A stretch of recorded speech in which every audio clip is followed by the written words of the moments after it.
Joining me now is Douglas Murray, Associate Editor of The Spectator and the best-selling author of The War on the West. Douglas, let's start with the royal family. Tomorrow is the 25th anniversary of Princess Di's death. There were hopes the occasion would prompt the warring royals, particularly Diana's sons Harry and William, to settle their differences. But sadly, that rift appears to be widening. And meanwhile, we're seeing again negative headlines about Prince Harry. He's this time being criticised, not surprisingly, for opting to take a private jet to a polo match while his polo gear was transported in a separate car. Help me understand what's happening in the royal family, Douglas. We're seeing a lot of moral preening, but not much action.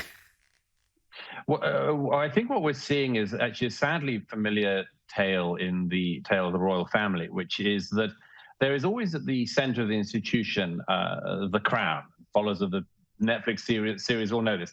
The crown is the central issue in the family, the sustaining of the monarchy, all of the terrific things that the monarchy represents in terms of stability, in terms of national cohesion and much more. The crown is at the center of it, the monarch at the center of it. But the problem with royal families always is the same, which is the problem of princes. The story of the royal family going back 1,000 years is this story. There are good princes and bad princes. There are good princesses and bad princesses, good kings and bad kings. And there are people who basically stray away from the institution and those who continue to sustain it. And I think we're seeing in this generation of royals, the generation of Prince William and Prince Harry, are playing out of a very old story. Prince William, I think it's hard to see any time he's put a foot wrong. It's the same with his wife. It's hard to see where they've ever put a foot wrong. They have always been that part of the royal family. They represent that part of the royal family, like the Queen herself, represents duty to the nation and much more. And then we see in the other prince, Prince Harry, that other side of the royal family, and indeed of all families, that's always there, the errant figure. And Prince Harry has turned out to be one of those figures, I'd have said like the Duke of Windsor before him and others, who end up basically breaking away from the family and trying to pursue their own route. And I'm afraid for Prince Harry, as in previous occasions like the Duke of Windsor, it doesn't end very well. They try to step away from it, and yet they can't do without it. We see this in Prince Harry. He wants to be a prince without any responsibilities. He wants to be a royal without any duties. A very sadly familiar tale. Now, let's go to the US, where Bill Maher is, he's a man of the left, but he's an old school lefty. So even he becomes frustrated by some of these modern leftist fanatics. Watch this exchange on his program with actor and filmmaker Rob Reiner about the deliberate campaign to influence the 2020 election by burying the Hunter Biden laptop stories. Question is, was it appropriate to bury the Hunter Biden? You're talking about the press doing that? He's saying that's what they did, and that is what they did. They buried the Hunter Biden story before the election because they were like, we can't risk having the election thrown to Trump. We'll tell them after the election. And we know for a fact that that's what they did? Of course. You don't follow this. Saying you know for a fact that that's what they did? I don't know what they did. I know, because you only watch MSNBC. No, that's not true. Douglas, you were a regular on that program. Tell me what's happening there. I mean, these people seem to have a very warped idea of what protecting democracy actually looks like. Well, there's two things here that are striking to me. The one is this way in which people are in their own information bubbles to a great extent. This can happen on all sides. It's particularly virulent on the American left, I'd say, these days, which is that if you only absorb the American left's organs of media and much more, you basically miss a lot of what is happening in your day.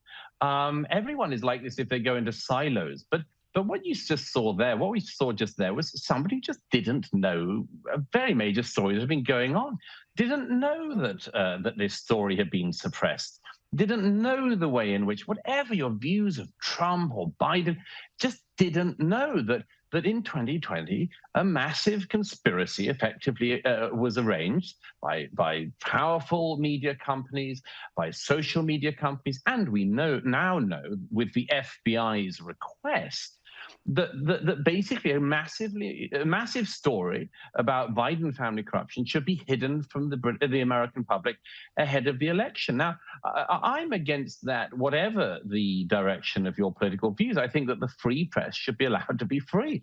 And we battle stuff out, and some papers will give prominence to some stories and some will others. But effectively, the truth should out.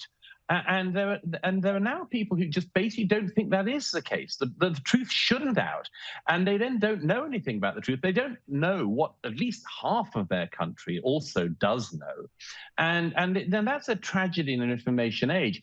But the other thing that's so striking about this is, of course, this whole way, and Bill Maher, I think, exposed this in his guest, this whole way in which some people think that it is right to effectively put your hands on the levers of information and change the scales. That's what we've seen in recent years, Rita. As you well know, the New York Post suppression before the last election was the most obvious and flagrant example. But that's effectively what we're seeing is media, and particularly social media entities, believing that it is their right and their duty to tip the scales of information and therefore of the democracy. And I think whatever your political views, people should realize this is an exceptionally dangerous direction to go down. You might like the tools when they're in your hands, but always you have to think, what would it be like if the same tools were in the hands of my opponents? I don't think any of these people who are applauding this kind of information suppression would like it if it happened the other way around. Absolutely. Now, you've written again about the war on the West, this time at the University of Virginia, where students are trying to remove Thomas Jefferson's image and name from the university's buildings. That's right.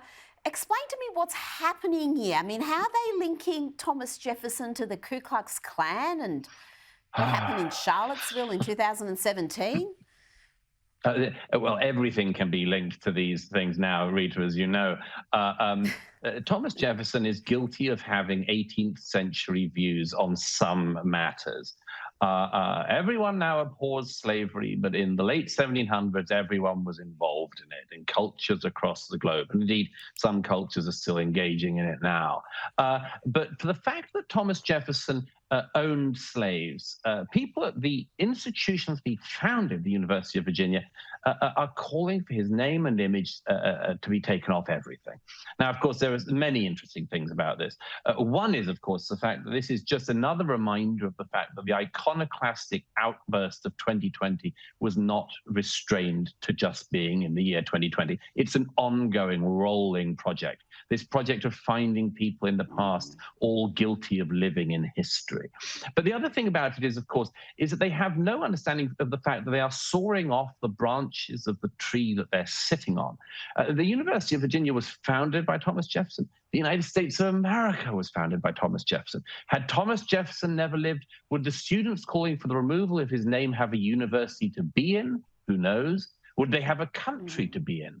Anyone's guess. You see, Thomas Jefferson realized that slavery was an evil, but he realized that the United States wouldn't be put together as a country if it was outlawed at the beginning. He hoped it would be outlawed down the line, but he knew that the most important thing was to found the country. Of course, always with the benefit of hindsight, this generation of very, very wise, omniscient people like these students at UVA believe that they would have held the views of 2022 whilst living in the 1700s. Good luck to them, I say, in persisting in believing that. But it's a historical fallacy, and it's a deep insult to an extraordinary man, Thomas Jefferson, without whom history would have been entirely different. As I say, maybe these students wouldn't have even had a country if it hadn't been for the man that they're now spitting on so eagerly. Douglas Murray, always a pleasure to get your insights. Thank you for joining me. Great to see you as ever, Rita. Thank you.